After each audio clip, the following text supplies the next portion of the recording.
लोकतंत्र में लोगों की संख्या सर्वमान्य होती है। जितना मोदी का संख्या बढ़ेगा सरकार पर प्रेशर उतना ज़्यादा बनेगा। छठा क्लास में पढ़ते हैं कि विधायक, राष्ट्रपति, प्रधानमंत्री लाभ के पद पर नहीं होना चाहिए और मुख्यमंत्री लाभ के पद पर है, माइनस के नाम पर है। तो उसी को केंद्र सरकार ने टारगेट किया है कि भारतीय जनता पार्टी का मतलब एक ही है, कहीं किसी तरह तोड़ के मोड़ के सरकार बनाना। तो डैमेज कर रही है, तो डैमेज आप खुद ना हुए हैं। आप क्यों माइनस अपने नाम से किए थे? ये नियम बने कि कोई दल बदल ना कर सके। आपको अगर असहमत है तो आप विधायकी पद से इस्तीफा दें, फिर चुनाव लड़ें। आप अगर जेएमएम के विधायक हैं, आपको बीजेपी में जाने की इच्छा है, तो जेएमएम के रहते विधायकी पद से इस्तीफा दें, फिर चुनाव कराएं और जीत के बीजेपी जाए। कौन मना किया है? अगर झारखंड अलग राज्य लिए है ना तो 1932 का खतियान लेके रहेंगे, चाहे इसके लिए मरना पड़े या मारना पड़े।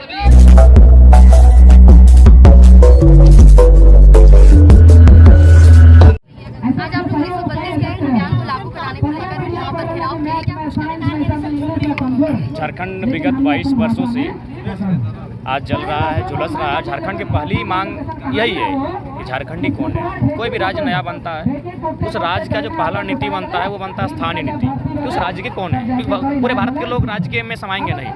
पूरे भारत की आबादी आज लगभग 1.25 अरब के आसपास है, तो 1.25 अरब लोग अगर छूट दे दिया जाए तो झारखंड में अगर बस जाएँ तो झारखंड ब्लास्ट हो जाएगा। यानी प्रत्येक राज्य का अपना अपना कोई प्रावधान है, अपनी अपनी स्थानीय नीति है, उसी के तर्ज पर नीति बनती है। तो ठीक झारखंड अलग राज्य बना।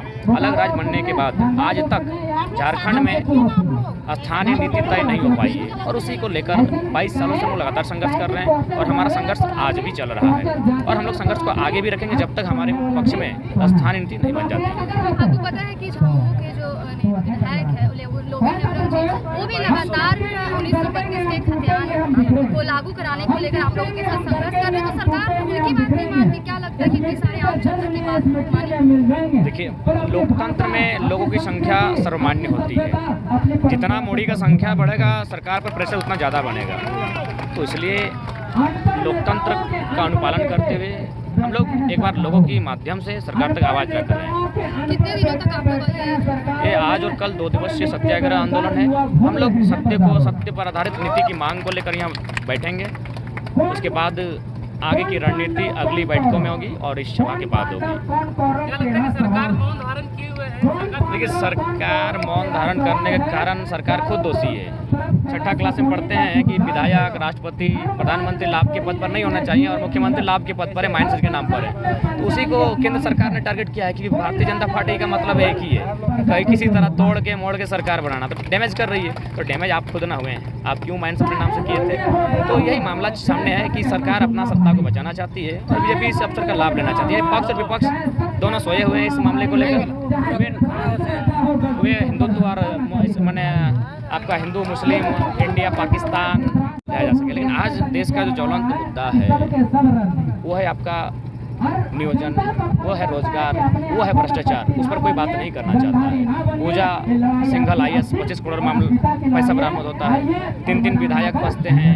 ईडी का छापा सरकार के जो मुख्यमंत्री उनके विधायक प्रतिनिधि पर पड़ता है, लेकिन इस पर कोई चुपचाप है। इन स्पष्ट ये लोग खाली एक धार्मिक एंगल को ढूंढ के लाते हैं और एक मुद्दा जो इनका होना चाहिए राज्य के हित में वो कहीं नहीं है। तो इसलिए प्रयास है लोकतंत्र के माध्यम से, अगर सुनते हैं तो ठीक है, नहीं तो ये जो आंदोलन आप देख रहे हैं, आज हम आंदोलन कह रहे हैं, एक दिन ये विद्रोह का रूप ले लेगा। तो क्या लगता है कि सरकार अभी जो विधायकों की खरीद बिक्री वाला मामला को जो उठाया गया है, ये जनता की आवाज़ को दबाने के लिए? बिल्कुल, जनता की आवाज़ दबाने के लिए भी, ध्यान भटकाने के लिए भी और सरकार गिराने के लिए भी, सरकार बनाने के लिए भी। तो खैर ये तो उनका मामला है, लेकिन जिस दिन जनता, हम तो उस मामले को भी बात करना चाहेंगे कि भारतीय संविधान को मजबूत किया जाए, अनुसूची 10 को मजबूत करें। अनुसूची 10 में विधायक का दल बदल कानून है, लेकिन वो कानून धरातल पर नहीं है। तो इसलिए इस पर भी सोचना चाहिए। आज देश में बहुत बुरी स्थिति है, लोकतंत्र का अपमान दिनों दिन हो रहा है। जैसे हम मान के चलिए बाबूलाल मरांडी को हम वोट दिए थे कि वो बीजेपी का विरोधी है, इसीलिए जनता ने वोट दिया था कि भाई आप बीजेपी के अगेंस्ट हैं, यानी जो नॉन बीजेपी थे वोटर थे उनसे, लेकिन आप फाइनल जीत के उसके साथ चले जाते हैं। या फिर अगर बीजेपी का ही वो जेएमएम में चला आता है तो उसको तो बीजेपी बोल के वोट दिया है, आप जेएमएम के साथ क्यों आएंगे? तो कहीं ना कहीं लोकतंत्र में रोज प्रतिदिन हंसी हो रही है। लोकतंत्र का अपने गला घोटा जा रहा है। इसलिए ये नियम बने कि कोई दल बदल ना कर सके। आपको अगर असहमत है तो आप विधायकी पद से इस्तीफा दें, फिर चुनाव लड़ें। आप अगर जेएमएम के विधायक हैं, आपको बीजेपी में जाने की इच्छा है, तो जेएमएम के रहते विधायकी पद से इस्तीफा दें, फिर चुनाव कराएं और जीत के बीजेपी में जाए। कौन मना किया है? लेकिन आप जीत के जाते हैं किसी और पार्टी से और हो जाते हैं किसी और पार्टी के, यह जब तक देश में बंद नहीं होगा चुनाव मजाक बन जाएगा। और जो ये फंडिंग होता है आपदा विपदा के नाम पे, ये सारा पैसा विधायक खरीदने में जाएगा। तो इसलिए ये तो केंद्र का मामला है। अब राज्य का मामला देखिए, आपका रांची धनबाद के कोयला से चलता है, धनबाद के कोयला से रांची चलता है। उस कोयले से अगर चलाना ही था तो देश को चलाया जाता, देश की शिक्षा व्यवस्था उसके रेवेन्यू से चलाया जाता, देश की जो विकास था छोटे मोटे उद्योग के माध्यम से राज्य को मजबूत किया जाता। लेकिन ये लोग केवल अपना जेब भर रहे हैं। इसलिए कहीं ना कहीं बहुत दुख की बात है। हमारी लड़ाई जेन्युइन है, हमारी लड़ाई संवैधानिक है। मिला है आपको करियर पे ध्यान देना चाहिए। 32 खतियान को लेके आए हुए हैं। कैरियर पे तो हमेशा से ध्यान सबको दे रहा है। जितना भी युवा आया हुआ है ना, सबका फोकस कैरियर में ही है। लेकिन कैरियर है कहाँ? हमारा सवाल तो बस यही है झारखंड सरकार से कि हमारा कैरियर है कहाँ। पहला चीज़ है, आप इतना वैकेंसी जेएसएससी का निकाले, जेई का क्या हाल हुआ वो सबको पता है। पूरा झारखंड देख रहा है और अभी भी सब कोई देख ही रहा है। तो कैरियर नहीं है। कैरियर अब बस एक ही है, उलगुलान का एक ही रास्ता है। बहुत पढ़ लिए, बहुत लिख लिए, पीजी कंप्लीट हो गया, नेट क्वालिफाइड है, पीएचडी रिसर्च स्कॉलर है, रिसर्च भी कर रहे हैं। लेकिन आप पढ़ने के साथ साथ आप लड़ेंगे और एकदम अंतिम समय तक लड़ेंगे, चाहे इसके लिए अपना प्राण भी त्यागना पड़े। हम लोग सब युवा अब तैयार हैं। आज टाइगर जयराम दा बोल भी दिए हैं कि आप अभी अब जितना युवा यहाँ आंदोलन में आया से मैंने आज कसम खा लवा कि अभी आप जब तक झारखंड में 1932 का आधार पे स्थानीय नीति अगर लागू नहीं हो जाता है तो शादी ब्याह भी नहीं करना है, कुछ नहीं करना है, बस लड़ना है। चाहे उसके लिए अपना खून बहाना पड़े, कुछ भी खून बहाना पड़े, खून लेना पड़े, उसके लिए हम लोग तैयार हैं। 1932 का लागू करने के लिए हर सैक्रिफाइस करने के लिए तैयार पूरा। हम तो बोल दिया, हम लोग का खून में नस नस में 1932 का खतियान दौड़ता है। जब सालों तक नहीं तो क्या लगता है कि आगे होगा?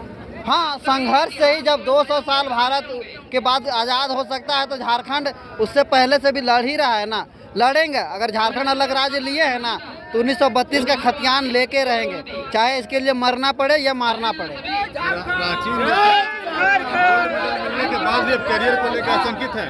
हाँ, अच्छी नौकरी नहीं मिल पाएगी। आशंकित है ही तो। एग्जाम दिए हैं भैया, एग्जाम देने के बाद हम लोग का अगर नंबर जेपीएससी में क्वालिफाइंग नंबर भी आता है ना तो हम लोग ओबीसी और एसटी एससी में फंस के रह जाते हैं। ओबीसी वाला ज़्यादा नंबर लाता है, कट ऑफ जनरल से भी ज़्यादा, लेकिन भी उसका चयन नहीं होता है जेपीएससी जैसा परीक्षा में।